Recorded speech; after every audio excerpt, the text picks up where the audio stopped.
target range or than anybody feels comfortable with. The problem is inflation is often caused by government spending. Additional government spending is not likely to get it to the point where we are going to see less inflation out there. How do you handle that?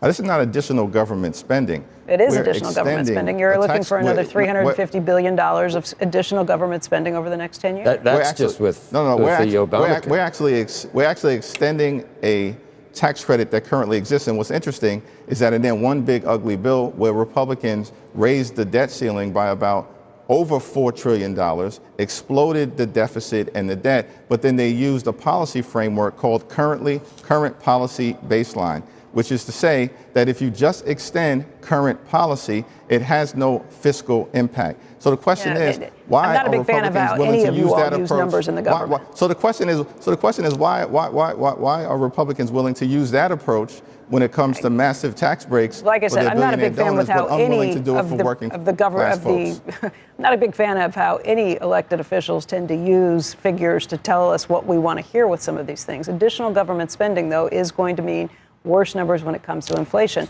Is there a way to get everybody together and try and find ways to fix the base problems with health care and try and make sure that people are being given the help that they need along the way? It seems like it's a really tough thing to do when the government's been shut for 24 days, that is not a great situation, that we're asking other people to bear the pain. We have a broken healthcare system, and it obviously needs to be fixed in a decisive way. But there are steps that should be taken right now with respect to the reality that tens of millions of Americans are receiving notices as we speak, indicating that their health care premiums are about to skyrocket in ways that will bankrupt them or